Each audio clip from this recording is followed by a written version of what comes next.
जो हमें दुलार भी करे और हमें शासन भी करे और हम यंत्रवत चले, बस भगवत प्राप्ति हो गई। ऐसा ना होता तो भगवान श्री कृष्णचंद्र जो नीचे बैठते और संदीपनी जी ऊपर बैठते हैं। संदीपनी जी कौन है?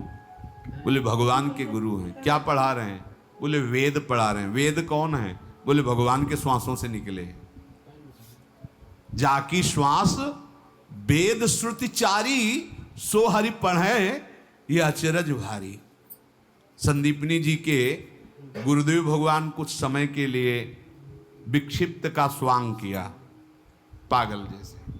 जितने शिष्य थे सब भाग खड़े हुए, लोग शंका फेंक रहे हैं, थूक रहे हैं, मार रहे हैं, ऐसा मनो पागल हो गए। ऐसा काफी समय तक ये उन्माद स्थिति रही उनकी।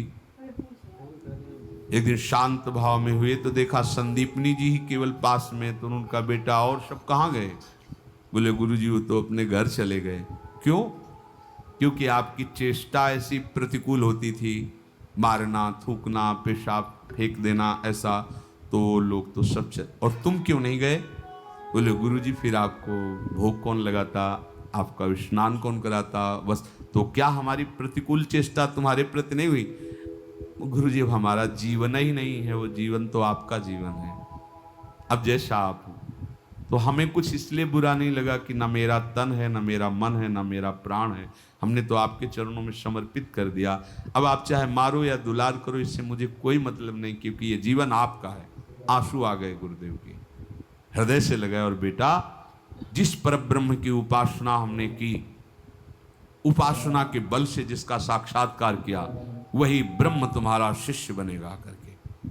वही संदीपनी जी ऊंचे आसन पर बैठे और जगत गुरु भगवान श्री कृष्ण हाथ जोड़े नीचे बैठे, उनकी आज्ञा का पालन कर रहे हैं। चाहे शिव विरंच सम होई, गुरु बिनु भवनिधि तरे न कोई। क्यों?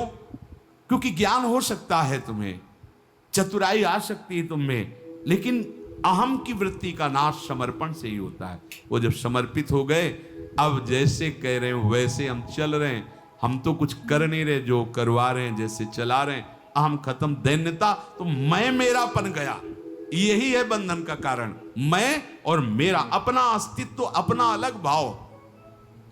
देह की सीमा में जब तक हम बंधे तब तक महात्मा नहीं हो सकते।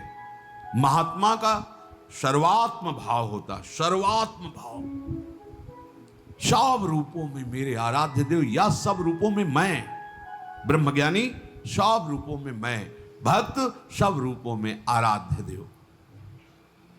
मामाश्रित यतन्ति ते,